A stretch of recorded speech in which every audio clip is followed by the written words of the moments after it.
If you've been told to invest in bonds and don't know why, this video is for you. Now, before you can even make a portfolio decision, you first have to understand what bonds are. And at their most basic level, they are loans issued to a business or government. All right. So you're going to hand them a chunk of money today. They're going to pay you interest over time and hopefully eventually back all your principal. So the reason that folks will recommend bonds or move to it is they are perceived as safer assets. Typically, like if stocks go down, bonds will go up a little bit because investors want to protect their money. And another reason is if you need some additional income, that the interest payments that come from bonds can be helpful in that sense. Now, extra emphasis on the perceived as safer option because there is plenty of risk involved with bonds that goes a little bit under the radar. All right, so the three main things you have to look out for there. Number one, default risk. Because of course, remember, these are loans. So if the borrower stops paying, then you're out of luck and you're waiting in line hoping to get pennies back on the dollar. Two is interest rate risk.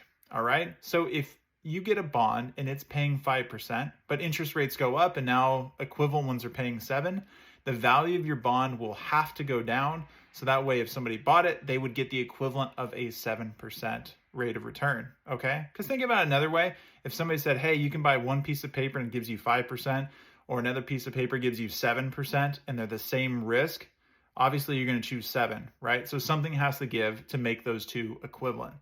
The third main risk is inflation risk, all right? So this is a hot button topic, obviously, but if you think about it, a bond is giving money to somebody today to be paid back in the future.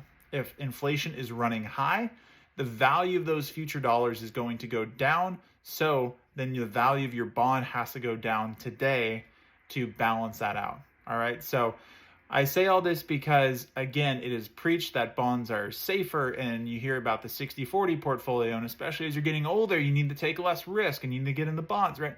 All right. So just like with anything, there is a place in portfolios and certain situations where bonds make sense. Is that for everybody? No, and I wouldn't follow any sort of one size fits all. There's no universal rules for how to manage your portfolio, okay? So be aware of the pros and aware of the cons. For me personally, I'm not touching bonds for a good long while, but that's just me and that's my life situation. So if this was helpful, give a like and follow for more.